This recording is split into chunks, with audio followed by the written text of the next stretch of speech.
We'd like to invite you to watch the English Chinese news on the essential television channel of Đồng Nai province. The government is developing a project and a draft resolution of the Politburo on private economic development. The project clearly defines the relationship between the private economy and other economic sectors, placed in the overall context of breakthroughs, innovation, and national development. Previously, experts, scientists, and representatives of enterprises and associations have proposed and recommended many breakthrough mechanisms. Resolution number 57 of the Politburo sets the goal that by 2030, the private economy needs to become the main force leading in the application of technology and innovation, with the goal of contributing at least 30% of GDP, and by 2045 reaching at least 50%. To achieve this, in addition to improving the business environment, unlocking capital sources is the key for private enterprises to go far and affirm their position in the international market.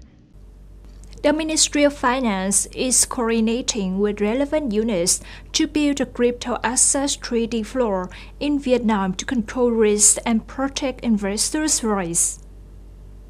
The ministry will submit an official resolution to the government.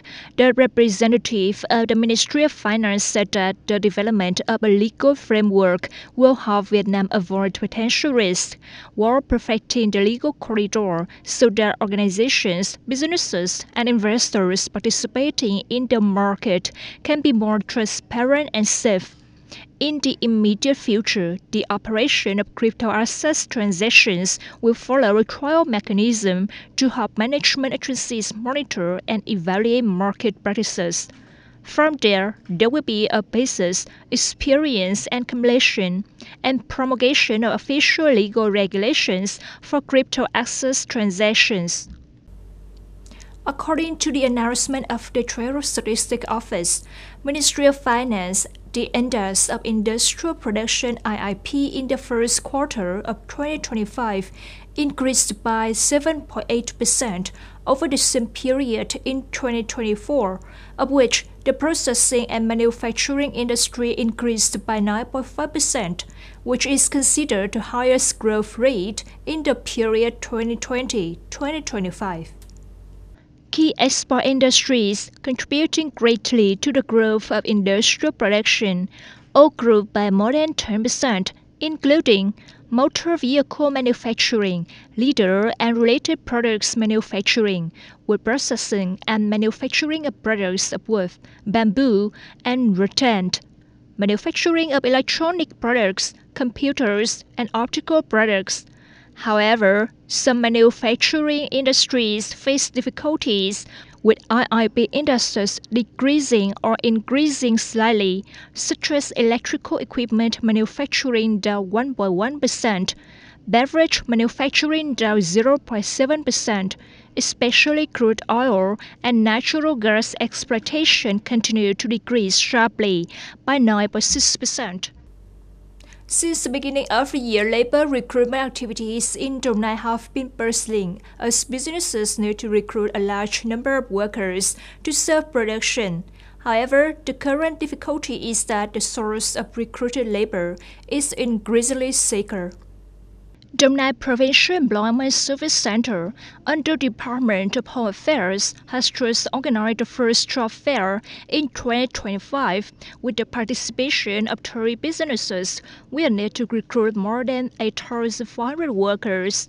However, only about 500 workers wanted to find information about jobs, and it is expected that about 240 workers will be recruited.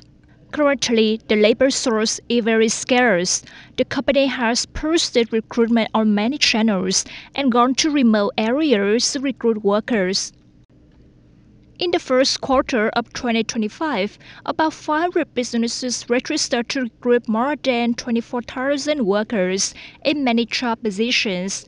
The number of recruited workers was very small, only reaching about 20 to 30% of the demand. The center organized direct and online job fairs, with 13 provinces in the Southwest and the Central Highlands, but the results were still not very positive. Enterprises have implemented many ways, from linking with centers, suppliers, organizing delegations, to directly go to units and localities to recruit. However, the number of recruitment is very limited.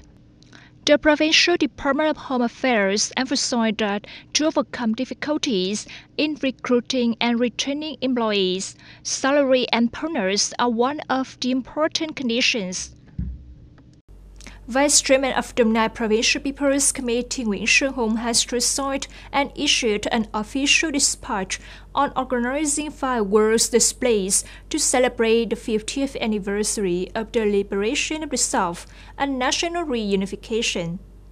The Provincial People's Committee decided to organize fireworks displays in Biên Hòa City and Xuân Lộc District. In Xuân Lộc District, low-altitude fireworks will be combined with high-altitude fireworks, lasting no more than 15 minutes at 9 p.m. on April the 28th, 2025 at the Du Giang Mountain Culture, Information, Sports and Nature Conservation Center. In Biên Hòa City, low-altitude fireworks will be set off, lasting no more than 15 minutes at 9 p.m. on April 28, 2025 at Đồng Nai Stadium or the Provincial Event and Foreign Affairs Center. Đồng Nai Province Charity Association and the Provincial Association for Supporting Families of Martyrs, in coordination with the Vietnam Violent Front Committee of the district, philanthropists, and donors organized a gift-giving program and Zero Vietnam Dong Market Sharing Love for poor households, policies, families, and meritorious people. There are 18 pools, including essential goods.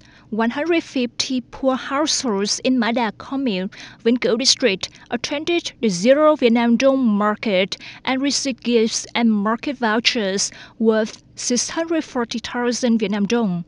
The total value of the activities was over 95 million Vietnam Dong. Today, I received a gift. I'm very happy. Thank you for your care and meaningful gifts. My family is a policy family, always receiving care and encouragement. Thank you very much. Activities demonstrating high sentiment and responsibility for the community on the occasion of the 50th anniversary of the liberation of the South and National Reunification Day. The association regularly organizes coordination programs as meaningful activities to care for families of policy beneficiaries and meritorious people towards the 50th anniversary of the liberation of the South and national reunification. In the coming term, the Provincial Charity Association and the Provincial Association for Supporting Families of Martyrs will continue to accompany benefactors in organizing social security activities.